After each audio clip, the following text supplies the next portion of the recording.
말씀은 하나님께서 이 방주 속에 있는 노아와 그 가족들을 기억하시고 축복하신 사건입니다. 홍수 심판으로 인해서 많은 사람들을 비롯해서 코로 숨쉬는 그런 모든 짐승들과 생물들이 다 죽었습니다. 방주 속에 있는 노아와 그 가족과 짐승들만 살아남았습니다. 그런데 한 달이 지나고 두 달이 지나고 석 달이 지나도 물이 줄어들지 않았습니다. 넉 달이 지나고 다섯 달이 되어도 하나님의 구원의 손길이 보이지 않는 것입니다. 지금 노아의 이 가정이 얼마 동안 방주 안에 들어가 있었습니까? 노아가 방주에 들어갈 때는 600년 2월 17일에 들어갔습니다. 그리고 오늘 8장 14절에 보니까 601년 2월 17일에 방주에서 나왔습니다. 그러니까 1년 10일 동안 방주 안에 있었는데 얼마나 답답하겠습니까? 방주로 들어가는 것은 쉽지만 방주 안에서 사는 것은 고통입니다. 방주는 교회를 의미합니다. 여러분, 교회 생활이 즐겁습니까? 항상 즐겁습니까? 아니죠. 때로는 답답할 때가 있을 것입니다. 그러니까 노아의 방주 안에서의 이 삶과 세상에서 오늘 살아가는 우리 그리스도인의 삶이 동일한 것입니다. 노아는 방주 안에서, 우리는 교회 안에서 똑같은 거예요. 이 제한된 공간 속에서 갈 때도 못 가고 또 음식도 구별해서 먹어야 되고 모든 이 생활 속에서 구별된 삶을 살아야 하는 것입니다. 그런데 이 교회 생활이 답답할 것 같은데 하나님의 주시는 은혜가 있습니다.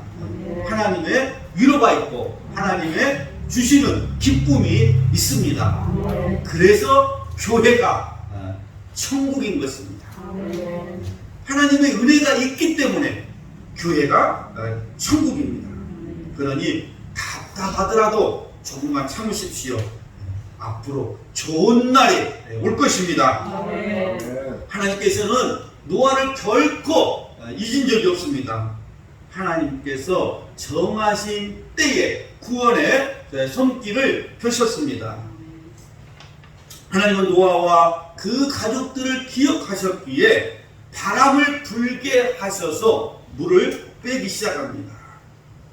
하나님이 바람을 땅 위에 불게 하시면 물이 줄어들었고 그랬어요. 그러니까 하나님의 역사는 바람을 일으켜요. 바람으로 하나님이 역사하세요. 이스라엘 백성들이 애굽에서 나와서 가나안 땅에 갈 때 앞에 홍해 바다가 가로막고 있었습니다. 뒤에는 애굽 군대가 쫓아오고 있었습니다. 그때 모세가 기도하자 하나님께서 동풍을 불게 하셔서 바닷물을 물러가게 하셨어요.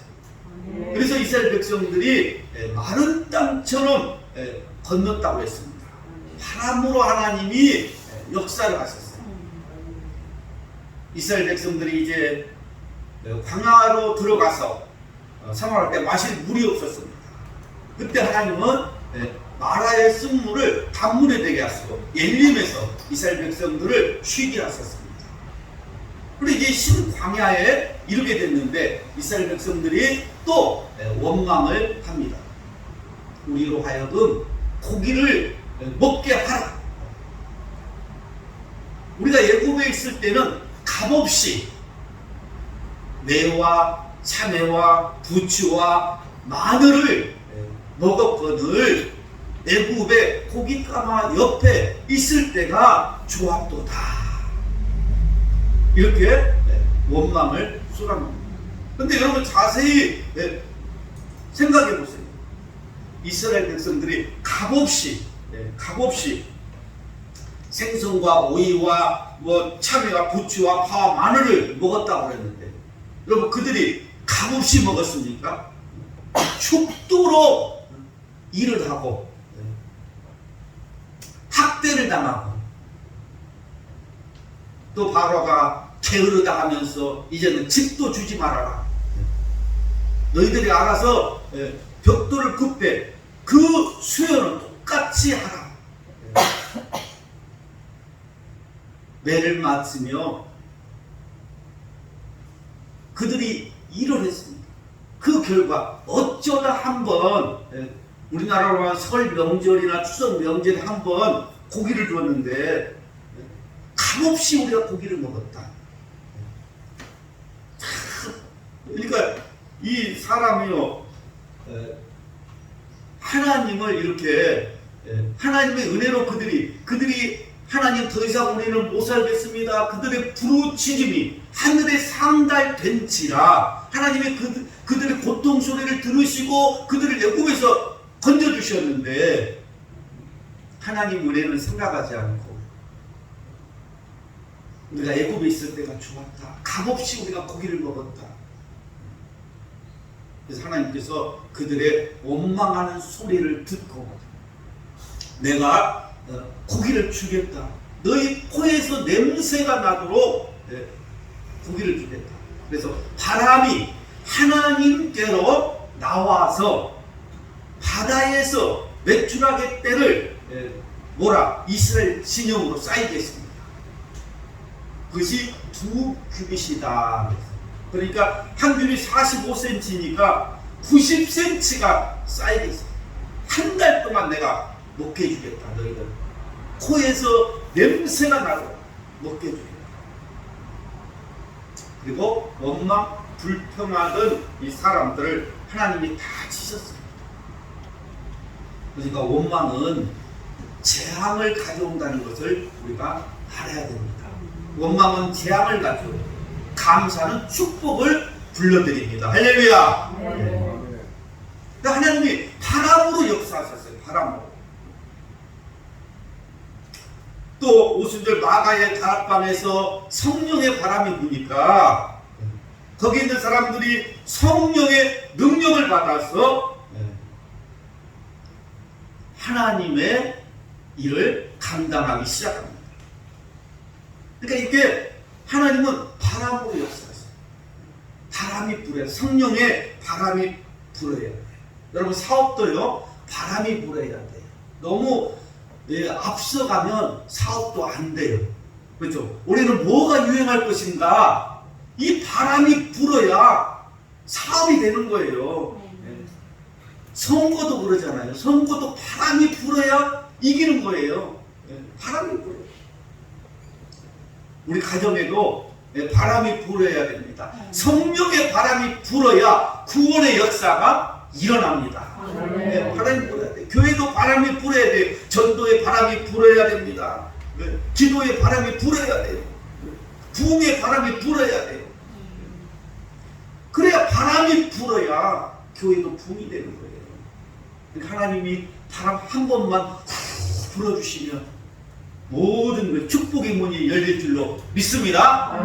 하나님이 바람으로 이렇게 역사를 하셨어요. 성령의 바람, 동풍이 불면 다 해결됩니다. 바람이 불다 40일 동안 내리던 이 비가 그쳤어요. 우리도 우리의 기도를 통해서 정말 소원의 항구로 갈 수 있도록 여러분 성령의 바람이 불기를 축복합니다. 하나님은 홍수를 일으키시기도 하지만 이 때가 되면 물을 빼시고 마르게도 하십니다. 그래서 여러분 걱정할 것이 없습니다. 왜냐하면 고난이라는 것은 때가 되면 다 물러가게 되어 있습니다. 끝은 반드시 있어요. 지금은 못 살 것 같지만 죽을 것 같지만 지나고 나면 아무것도 아니에요. 여러분 지나고 나면 아무것도 아니에요. 지금의 고난, 지금의 어려움 이런 거 지금은 그냥 못 살 것 같고 내가 어떻게 사냐 그러지만 지나고 보세요. 아무것도 아니야. 아무것도. 여러분의 삶에 하나님께서 물을 빼시는 역사가 있기를 바랍니다. 자, 2절과 3절 말씀을 보겠습니다. 2절과 3절. 깊음의 샘과 하늘의 창이 막히고 하늘에서 비가 그침에 물이 땅에서 물러가고 점점 물러가서 150 후에 줄어들고 깊음의 샘과 하늘의 창문이 닫히고 그랬어요. 자, 하늘의 창문이 닫혔다. 이 말은 무슨 말이에요? 원위치가 되었다는 말이에요. 처음으로 이제 다시 돌아갔다. 하나님께서 모든 것을 원래의 위치로 이렇게 돌리셨습니다. 물이 점점 물러갔다고 했습니다. 홍수는 갑자기 왔는데 물은 시간을 두고 서서히 빠졌습니다. 그러니까 하나님은 어떤 일을 하실 때에 갑자기 하시기도 하시고 서서히 하시기도 합니다. 그래서 우리가 조급하면 안 돼요. 하나님이 천천히 가면 나도 천천히 가고, 하나님이 빨리 가시면 나도 빨리 가면 됩니다. 그것이 믿음이에요. 하나님 말씀 따라 가는 것이 믿음인 것입니다. 자, 6절과 7절 말씀 보겠습니다. 6절과 7절. 40일을 지나서 노아가 그 방주에 지은 창을 열고 까마귀를 내어 놓으매 까마귀와 물이 땅에서 마르기까지 날아 왕래하였더라. 자, 40일이 지나서 노아가 창을 열고 까마귀 한 마리를 내보냈습니다.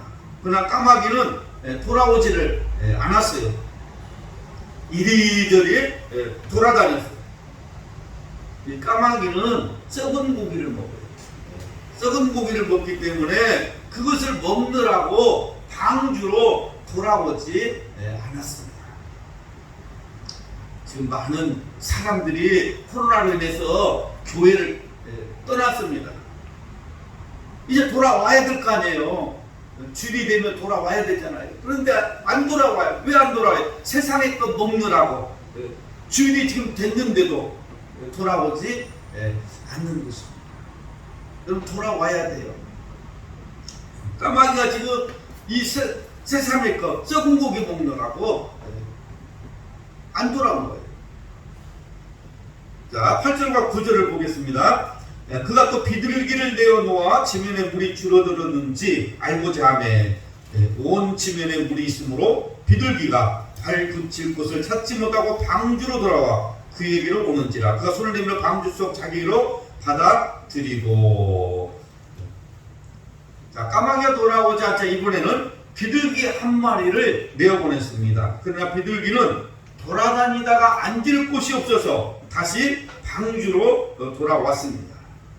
노아는 다시 일주일 후에 비둘기를 내어보냅니다. 자, 10절과 11절 말씀 보겠습니다. 또 7일을 기다려 다시 비둘기를 방주에서 내어놓으매 저녁 때 비둘기가 그에게로 돌아왔는데 그 입에 감람나무 새 잎사귀가 있는지라. 이에 노아가 땅에 물이 줄어드는 것을 알았으며.